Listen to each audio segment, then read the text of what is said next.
नमस्कार, खबरें जारी न्यूज 24 पर मैं हूं आपके साथ मकसूद खान। प्राइम टाइम एक्सक्लूसिव में बात बिहार की। अब की बार छठी मैया पार लगाएगी एनडीए की नैया, क्योंकि बिहार चुनाव के बीच छठी मैया के अपमान का मुद्दा गर्मा गया है। गुरुवार को जब प्रधानमंत्री नरेंद्र मोदी ने प्रचार का शंखनाद किया तो छठी मैया के अपमान का मुद्दा जोर शोर से उठाया और इसी बहाने कांग्रेस आरजेडी दोनों दलों पर जमकर निशाना साधा। राहुल गांधी के मुजफ्फरपुर की जनसभा में दिए गए एक बयान को छठी मैया के अपमान से जोड़ा गया। प्रधानमंत्री ने राहुल के बयान को बिहार वासियों की आस्था को ठेस पहुंचाने वाला कहा। सवाल यही कि राहुल ने ऐसा क्या कहा था कि उससे छठी मैया का अपमान हो गया, या फिर चुनाव के बीच उसे बेवजह मुद्दा बनाया गया है। छठी मैया के अपमान का सच क्या है, इस रिपोर्ट में देखिए। भारत माता की, भारत माता की, भारत माता की।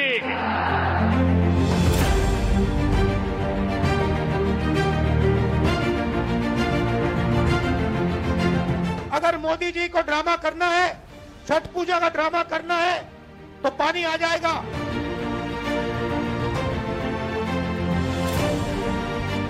छठी मैया का अपमान कर रहे हैं। क्या ऐसा अपमान बिहार सहन करेगा क्या? राहुल बाबा आए थे, उन्होंने मोदी जी को अपमानित करते करते छठ मैया का अपमान किया। ऐसे लोगों को सजा दोगे कि नहीं दोगे? राहुल गांधी फिर बिहार चुनाव में गच्चा खा गए। उनको संभल कर बोलना चाहिए था। राहुल गांधी को समझना चाहिए था कि मोदी उनसे बड़े सियासी खिलाड़ी। अगर छठ के जरिए मोदी का विरोध करेंगे तो मोदी जी तो उसे सीधे छठ मैया से जोड़ ही देंगे ना। ये कांग्रेस और ये आरजेडी के लोग क्या कर रहे हैं? छठी मैया का अपमान कर रहे हैं। क्या कोई कभी चुनाव में वोट पाने के लिए छठी मैया का अपमान कर सकता है क्या?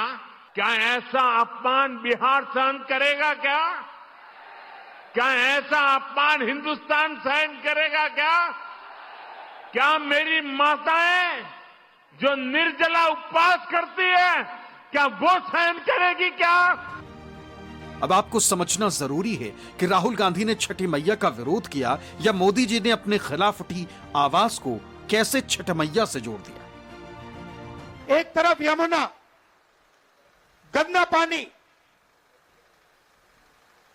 उसको अगर कोई पी ले या उसमें घुस जाए, बीमारी हो जाए। दूसरी तरफ छोटा सा मोदी जी के लिए तालाब, दूर दूर से पाइप से पानी आता है। एक हिंदुस्तान, मोदी जी वाला हिंदुस्तान। अगर मोदी जी को ड्रामा करना है, छठ पूजा का ड्रामा करना है, तो पानी आ जाएगा, वीडियो कैमरा आ जाएंगे, साफ पानी। और उसी के 10 गज दूर हिंदुस्तान की सच्चाई। एक तरफ नाटक, अंबानी अदानी का हिंदुस्तान, नरेंद्र मोदी का ड्रामा, और दूसरी तरफ हिंदुस्तान की सच्चाई, गंदा पानी, बीमारी। राहुल गांधी ने बुधवार को मुजफ्फरपुर में जनसभा की थी। तब उन्होंने पीएम मोदी को लेकर छठ पर ड्रामे की बात कही। राहुल गांधी ने इस पूरे बयान में सिर्फ एक बार छठ का जिक्र किया, जिसमें वो छठ पर पीएम मोदी के ड्रामे की बात कर रहे हैं, लेकिन कहीं भी छठी मैया या फिर छठ पर व्रत रखने वालों के बारे में कोई अपमानजनक बात नहीं करते। लेकिन गुरुवार को जब पीएम मोदी जनसभा को संबोधित कर रहे थे, तब उन्होंने राहुल गांधी के बयान को सीधे बिहार वासियों से जोड़ दिया। राहुल गांधी पर आरोप लगाया कि राहुल ने छठ पर्व मनाने और छठी मैया में आस्था रखने वालों को ड्रामेबाज कहा है। तो माताएं बहनें निर्जला इतना लंबा व्रत रखती है, जो गंगा जी में खड़ी होकर सूर्य देव को अर्घ्य देती है, वो आरजेडी कांग्रेस की नजर में वो तो ड्रामा करती है। क्या बिहार की माताएं बहनें, सारी माताएं बहनें मुझे जवाब दीजिए, क्या बिहार की माताएं बहनें छठी मैया का ये अपमान बर्दाश्त करेगी क्या? साथियों, ये हर उस व्यक्ति का अपमान है जो छठी मैया में श्रद्धा रखता है। अब दिल्ली में बनाए गए कृत्रिम छठ घाट का मुद्दा बिहार में छठी मैया के अपमान तक कैसे पहुंच गया, इसे समझने की जरूरत है। दरअसल दिल्ली सरकार ने यमुना के वासुदेव घाट पर एक अलग घाट बनाया था। कहा गया था कि प्रधानमंत्री मोदी छठ पर्व में शामिल होंगे और घाट पर स्नान करेंगे, इसलिए इस घाट पर पीने का पानी भरा गया है। इस घाट को लेकर 26 अक्टूबर को आम आदमी पार्टी नेता सौरभ भारद्वाज ने एक वीडियो जारी किया।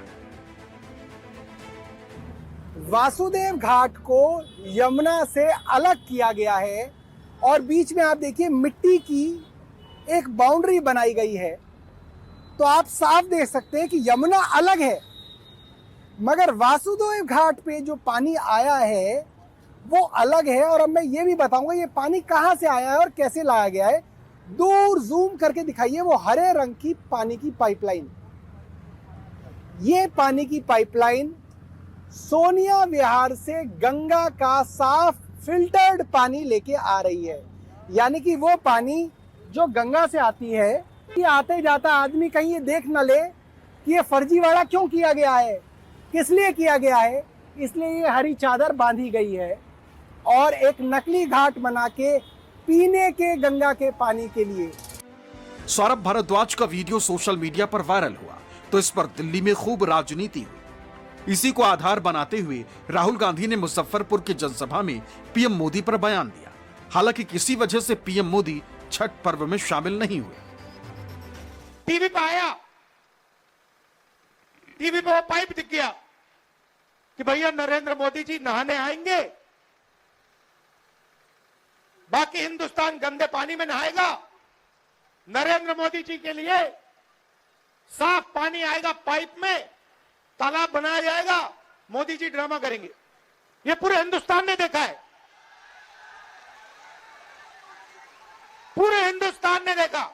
और जैसे लोगों को वो पाइप दिख गया, नरेंद्र मोदी कहते मैं तो नहीं जाऊंगा। अब आप उस घाट की ताजा तस्वीर देखिए जिसके बारे में कहा जा रहा है कि इसे प्रधानमंत्री मोदी के लिए विशेष तौर पर बनाया गया था। इसमें साफ तौर पर दिखाई दे रहा है कि यमुना के एक हिस्से को काटकर घाट बनाया गया, जिसका पानी यमुना के पानी से अलग है। आरोप लगाए गए थे कि इसमें साफ पीने का पानी भरा गया था, क्योंकि यमुना का पानी स्वच्छ नहीं बताया गया। मैं दिल्ली के यमुना पर मौजूद हूं और ये यमुना का वासुदेव घाट जो आप नीचे देख रहे हैं, इसकी चर्चा बिहार चुनाव में आजकल जरूर सुनाई दे रही है। दरअसल इस घाट को लेकर ये कहा गया था, खुद राहुल गांधी ने इसको लेकर जो है वो प्रधानमंत्री नरेंद्र मोदी पर हमला बोला था कि प्रधानमंत्री नरेंद्र मोदी के लिए जो है वो एक आर्टिफिशियल घाट बनाया गया है, बाकायदा पाइपलाइन से उसमें साफ पानी छोड़ा गया है और बाकी लोग जो है दिल्ली के वो यमुना के गंदे पानी में खड़े होकर जो है वो सूर्य को अर्घ दे रहे हैं, और जबकि प्रधानमंत्री के लिए एक साफ सुथरा घाट बनाया गया। तो मैं आपको तस्वीरें दिखा रहा हूँ कि जो आर्टिफिशियल घाट है, जो या फिर जिस घाट की व्यवस्था की गई थी ये वासुदेव घाट पर, उस घाट की तस्वीरें और साथ में यमुना बह रही है उसकी तस्वीरें। इसमें कोई दो राय नहीं है कि यमुना का पानी जो है वो इस वक्त एक बार फिर से काफी गंदा नजर आ रहा है, काला काला नजर आ रहा है। इस घाट पर प्रधानमंत्री मोदी के आने की कोई आधिकारिक घोषणा नहीं की गई थी, लेकिन बीजेपी के कुछ नेताओं का दावा यही था कि यहां पीएम मोदी छठ पर आने वाले थे। वासुदेव घाट पर बनाए गए इस नए घाट को लेकर ही राहुल गांधी ने बयान दिया, लेकिन उन्होंने कहीं भी छठी मैया या छठ पर्व मनाने वाले लोगों पर कोई टिप्पणी नहीं की। राहुल ने प्रधानमंत्री मोदी के इस घाट पर आने की चर्चाओं को ड्रामा बताया, जबकि इसे प्रधानमंत्री मोदी ने सीधे बिहार वासियों से जोड़ा। कैसी बेशर्मी से बोल रहे हैं। उनके लिए तो छठी मैया की पूजा एक ड्रामा है, नौटंकी है। आप उनकी बातों से सहमत है क्या? ऐसे लोगों को सजा दोगे कि नहीं दोगे?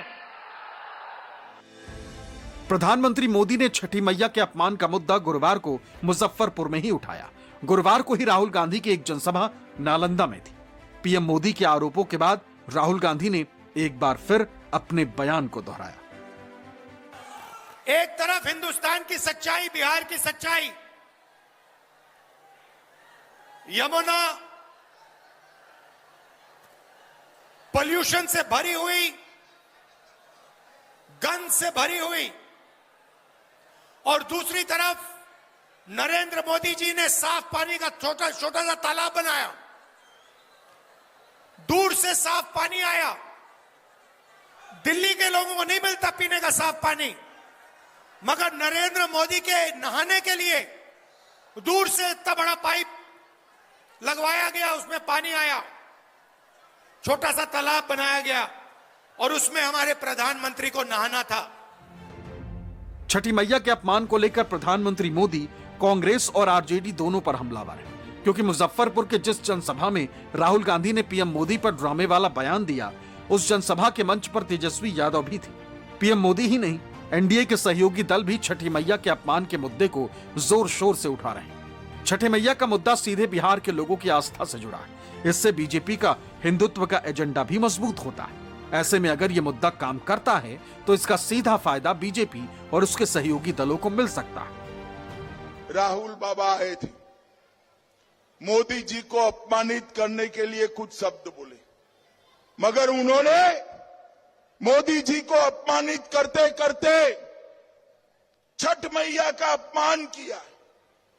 उन्होंने कहा छठ मैया की पूजा करने वाले नौटंकी करते हैं, नाटक करते हैं। बिहार की धरती पर छठी मैया का अपमान, इसकी सजा तो मिलेगी। और निसंदेह राहुल गांधी ने एक बड़ी मुसीबत को अपने सर लेने का फैसला कर लिया। यह आत्मघाती बयान है और निसंदेह गंभीर दुष्परिणाम इसके भुगतने के लिए कांग्रेस को और आरजेडी को तैयार रहना चाहिए। चुनाव में विरोधियों पर आरोप प्रत्यारोप लगाना कोई नई बात नहीं है। एक दूसरे के बयानों के बहाने ही घेराबंदी की जाती है। लेकिन इस घटनाक्रम में समझने वाली बात है कि क्या वाकई राहुल गांधी ने छठी मैया का अपमान किया? क्या प्रधानमंत्री मोदी पर टिप्पणी करना छठी मैया और पूरे बिहार का अपमान है? इसका फैसला बिहार की जनता को करना है। दिल्ली से विमल कौशिक और पटना से अमिताभ ओझा के साथ ब्यूरो रिपोर्ट, न्यूज़ 24। इधर बिहार विधानसभा चुनाव की हॉट सीटों में से एक है दानापुर सीट। यहां दो यादव उम्मीदवारों की आमने सामने की टक्कर है। बीजेपी के टिकट पर पूर्व सांसद रामकृपाल यादव मैदान में, तो वहीं आरजेडी ने जेल में बंद रीतलाल यादव को अपना उम्मीदवार बनाया है। अब इस सीट का समीकरण क्या है और किसे मिलेगा जनता का साथ? Special report.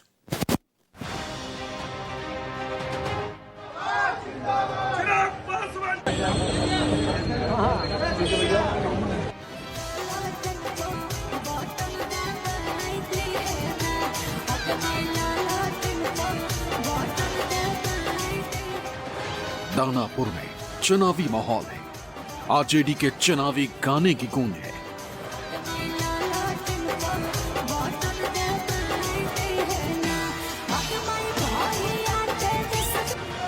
बीजेपी का चुनावी झंडा सड़कों पर लहरा रहा है। नेताओं का नारा गूंज रहा है। लाल यादव जिंदाबाद, नरेंद्र मोदी जिंदाबाद, चिराग पासवान जिंदाबाद। दानापुर का चुनावी रण, यादव उम्मीदवारों में टक्कर। लल्टन छाप जिंदाबाद, जिंदाबाद, जिंदाबाद, जिंदाबाद, जिंदाबाद, जिंदाबाद, भारतीय जनता पार्टी जिंदाबाद, जिंदाबाद। बिहार चुनाव में दानापुर विधानसभा क्षेत्र की चर्चा सबसे ज्यादा हो रही है। बीजेपी और आरजेडी के बीच सीधी टक्कर है। एक तरफ बीजेपी के उम्मीदवार हैं पूर्व सांसद रामकृपाल यादव, तो दूसरी तरफ आरजेडी के उम्मीदवार हैं जो इस वक्त जेल में बंद हैं, बाहुबली रीतलाल यादव। यही है दानापुर सीट की चुनावी कहानी, जो हमेशा आरजेडी और बीजेपी इन्हीं दो ध्रुवों के बीच घूमती रही। दानापुर गंगा और सोन नदियों के संगम पर बसा हुआ।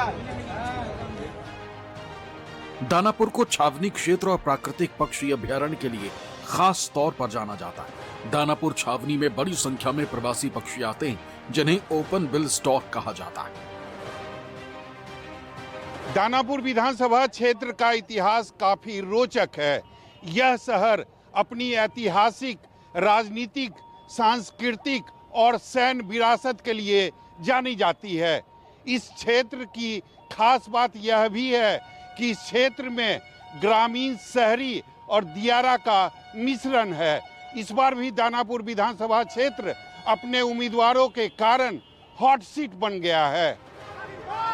दानापुर में जहां एक ओर शहरी क्षेत्र की चमक दमक है, तो दूसरी ओर उपजाऊ ग्रामीण इलाका और तीसरी ओर गंगा के बीचों बीच फैला दियारा इलाका, जिसमें सामाजिक विविधता और इसी को लेकर राजनीति होती है। चुनाव में जोर आजमाइश होती है। इस बार विधानसभा चुनाव में दानापुर सीट पर बीजेपी ने पूर्व सांसद रामकृपाल यादव को उम्मीदवार बनाया, तो आरजेडी ने रंगदारी मांगने के आरोप में जेल में बंद बाहुबली रीतलाल यादव को उम्मीदवार बनाया। यानी अब वोटिंग से पहले दानापुर सीट इसलिए भी चर्चा में आई क्योंकि जनसुराज पार्टी के संस्थापक प्रशांत किशोर ने इस सीट पर उनके उम्मीदवार अखिलेश कुमार को नामांकन से रोकने का आरोप बीजेपी पर लगाया था। फिलहाल इसी सीट पर अब आरजेडी और बीजेपी में कांटे का मुकाबला है। दानापुर में कांटे की टक्कर, 5,000 10,000 का मार्जिन चल रहा है। अभी दोनों 50-50 पे चल रहे हैं। दानापुर रीतलाल यादव। तो अपराधी हैं, बाहुबली हैं, रंगदारी मांगने के मामले में जेल में बंद है। नहीं, अपराधी वो नहीं है। अपराधी पब्लिक उनको बना रहा है, राजनीतिक उनको बना रहा है। राजनीतिक अगर नहीं होता तो इनको जाकर के जेल में नहीं होता। क्यों बीजेपी वाला को डर लग रहा है कि जाकर के रीतलाल यादव को जेल में किए? इस बार का चुनाव टफ होगा। लड़ाई टफ है। लड़ाई टफ है। दानापुर विधानसभा सीट पर अब तक कुल 18 विधानसभा चुनाव हुए। कांग्रेस और बीजेपी ने 5-5 बार यहां से जीत दर्ज की, जबकि लालू यादव खुद यहां से 1995 और 2000 में 2 बार जीते। बीजेपी 2005 से 2015 तक 4 बार लगातार यहां से जीती, लेकिन साल 2000 में आरजेडी ने बीजेपी से इस सीट को झटक लिया। रीतलाल यादव ने आशा देवी को हराया। इसलिए बीजेपी इस सीट पर कब्जा करने के लिए पूरा दमखम लगा रही है। बीजेपी उम्मीदवार रामकृपाल यादव धुआंधार चुनाव प्रचार कर रहे हैं।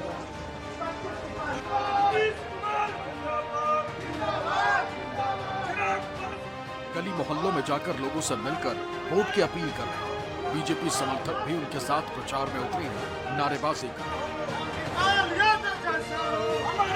रामकृपाल यादव पाटलिपुत्र सीट से 8 बार सांसद रहे, लेकिन 2024 के चुनाव में उन्हें आरजेडी नेता मीसा भारती से हार का सामना करना पड़ा था। मगर दानापुर सीट से उन्हें सबसे ज्यादा बढ़त मिली थी, इसलिए रामकृपाल यादव को इस बार यहां अपनी जीत का पूरा भरोसा है। यादव जिंदाबाद। बिहार चुनाव के हॉट सीटों में से एक दानापुर विधानसभा क्षेत्र, और आप देख सकते हैं मेरे पीछे एनडीए के उम्मीदवार रामकृपाल यादव हैं, जो पूर्व सांसद भी रह चुके हैं और एक बार फिर पार्टी ने इनको विधानसभा चुनाव लड़ाने का फैसला लिया है।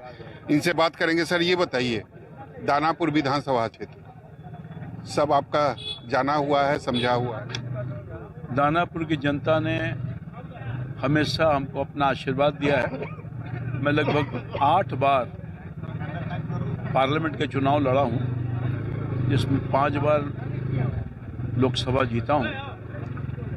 मगर आपको मैं बताऊं कि दानापुर की जनता ने लगातार 8 बार इस विधानसभा चुनाव से, विधानसभा क्षेत्र से अपना आशीर्वाद देके भेजा है। आपके सामने जो उम्मीदवार हैं रीतलाल यादव, बाहुबली माने जाते हैं, लालू परिवार के काफी खास माने जाते हैं। देखिए, एक्चुअली ऐसा है कि यहाँ की जनता न बाहुबली से डरती है और न धनबली से डरती है। तो जनबल है ना डेमोक्रेसी में, वो सबको परास्त करती है। तो मेरे पास न धनबल है न बाहुबल है, मेरे पास जनबल है। और आप जानते हैं मेरा इतिहास, बहुत लोग जो बाहुबली थे, धनबली थे, वो मेरे सामने जनता के सामने परास्त किया है जनता, और मुझे हमेशा जिताने का काम किया है अपने आशीर्वाद से। रामकृपाल यादव के साथ चुनाव प्रचार में उनके बेटे अभिमन्यु यादव भी उतरे। अभिमन्यु यादव लोगों से एक बार फिर पिता रामकृपाल यादव को जिताने की अपील कर रहे हैं। अभिमन्यु यादव का दावा है कि हर बार की तरह इस बार भी पिता को जीत मिलेगी। बेटे भी साथ में उतरे हैं। मैं पहली बार आपको देख रहा हूं उनका चुनाव प्रचार करते हुए। जब भी पिताजी चुनाव लड़े 2014 से और 2024 तक लोकसभा का जब तक उन्होंने चुनाव लड़ा, हम लोग एक कार्यकर्ता के रूप में अपने अभिभावक, अपने परिवार के बीच में अपने पिताजी के लिए उनके काम को, जिस प्रकार से उन्होंने हमेशा 24 घंटा अपने मतलब परिवार के रूप में पाटलिपुत्रा की महान जनता को उन्होंने सोचा समझा, उसी को बताते हुए हम लोग अभिभावक लोगों से आशीर्वाद ले रहे हैं ताकि पिताजी को वोट दें। और जिस प्रकार से उन्होंने सेवा करने का उनको मौका दिया, एक पद होता है तो मौका ज़्यादा तरीके से हम लोग सेवा कर पाते हैं, ताकि कोई भी चीज़ें हो, छोटी चीज़ें, ताकि उसका हम लोग साधन, जो भी काम हो उसको जल्दी से जल्दी हम लोग निष्पादन कर सकें। सामने जो प्रत्याशी है बाहुबली है, अपराधी छवि का है, तो कैसे उससे जीत पाएंगे? अपराधी हो या बाहुबली हो, ये तो जनता तय करती है ना। वोट तो उनको देना है। अगर जनता चाह लेगी कि रामकृपाल यादव जी को जिताना है तो फिर तो कोई नहीं रोक सकता है, चाहे कोई भी हो, बाहुबली हो या दबंग हो, तो सब कुछ जनता तय करती है। जनता अगर चाह लेगी कि जिताना है रामकृपाल जी को तो कोई नहीं रोक सकता है। बीजेपी भले ही जीत का दावा कर रही है, लेकिन दानापुर की राजनीति की सबसे अहम कड़ी है यहाँ के यादव वोटर्स, जो चुनाव में निर्णायक भूमिका निभाते हैं। दानापुर के जातीय समीकरण की बात करें तो यहाँ यादव मतदाता 22%, सवर्ण वोटर करीब 18%, एससी वोटर 11.88%, मुस्लिम मतदाता 6.5% और कुर्मी कोयरी वोटर 6%। दानापुर में 66% वोटर शहरी इलाकों में, जबकि 34% वोटर ग्रामीण है। यादव बहुल सीट होने की वजह से पार्टियां यादव उम्मीदवार पर ही दाव लगाती हैं।